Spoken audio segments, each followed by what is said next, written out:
নমস্কার বন্ধুরা, রূপাদি রান্নাঘরে সবাইকে নমস্কার জানাচ্ছি। তো আজকে আবারও চলে এসেছি রূপাদি রান্নাঘরে। রান্না হচ্ছে লাউ শাক দিয়ে, চিংড়ি মাছ দিয়ে, আর কিছু সবজিও আছে এখানে কাটা। তো আমি এখানে সব সবজিটা কেটে ধুয়ে রেখেছি, আর লাউ শাক তো কেটে ধুয়েই রেখেছি, আর আছে চিংড়ি মাছ ছাড়িয়ে ধুয়ে টুয়ে সব রেখেছি। আর বেশি তেল মশলা লাগবে না, অল্পই তেল মশলা দিয়েই করব। আর একটু পেঁয়াজ কুচানো আছে, আর সরষের তেলের রান্নাটা করব। তো আপনারা দেখতে থাকুন লাউ শাক দিয়ে চিংড়ি মাছ। গ্যাসটা অন করে দিলাম, কড়াইটা গরম হোক। কড়াইটা গরম হয়ে গেছে, দিয়ে দিচ্ছি সরষের তেল। মাছটা ভেজে নেবো আগে।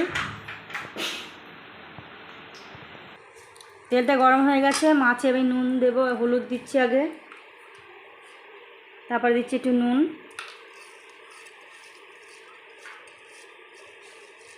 ভেজে নেব মাছটা।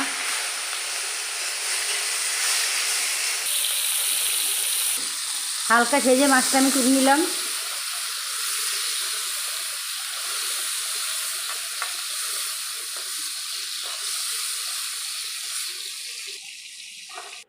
ওই মাছ ভাজার তেলে 5 ফোড়ন আর শুকনো লঙ্কা ফোড়ন দিয়ে দিচ্ছি। গ্যাসটা একটু বাড়িয়ে দিই।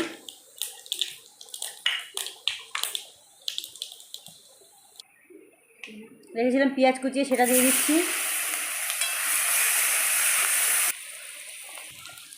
দিয়েছি কাঁচা লঙ্কা চেরা, আর নুন হলুদ সব দিয়ে দেবো এখন।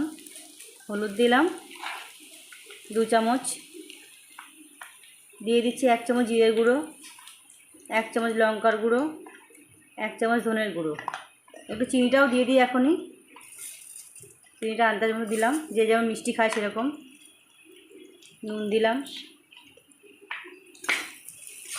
দিয়ে এবার সবজিটা দিয়ে দেবো এর মধ্যে আলু, বেগুন আর কুমড়ো কাটা আছে, এটা দিয়ে দিচ্ছি।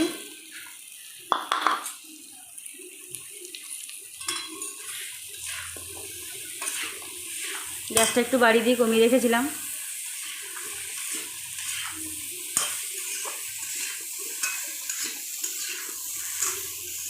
এবার দিচ্ছি লাউ শাকটা, ধুয়ে রেখেছিলাম, ওটা দিয়ে দেবো।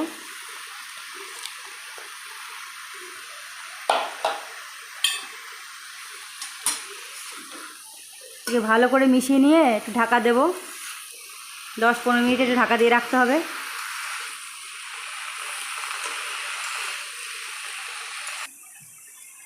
শাকটার সাথে মশলার সাথে পুরোপুরি সব ভালোভাবে মেশানো হয়ে গেছে। এবার আমি চিংড়ি মাছটা দিয়ে ঢাকা দিয়ে রেখে দেবো কিছুক্ষণের জন্য। এবার আমি মাছটা দিয়ে দিচ্ছি, চিংড়ি মাছ ছিল ভাজা, সেটা দিয়ে একটু নাড়াচাড়া করে কিছুক্ষণ ঢাকা দিয়ে রাখবো। এবার আমি ঢাকা দিয়ে রাখছি কিছুক্ষণ, 10-15 মিনিট লাগবে। ডাটাটা তো সিদ্ধ হতে টাইম লাগবে, তাই গ্যাসটা একটু কমিয়ে দিলাম। তো ঢাকা দিয়ে রেখেছিলাম, ঢাকাটা খুলছি এখন।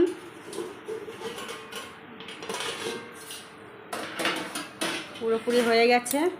এবার গ্যাসটা বাড়িয়ে একটু নাড়াচাড়া করে নেব। ব্যাস হয়ে গেছে। একটু জল জল আছে, একটু শুকিয়ে নেব জলটা। গ্যাসটা বাড়িয়ে দিলাম। কি সুন্দর হয়েছে কালারটা দেখতে। পুরো রেডি হয়ে গেছে, এখন আমি নামাবো এটা। পুরো সুন্দর রং হয়ে গেছে দেখতে, পুরো রেডি। এবার নামিয়ে দিই আমি।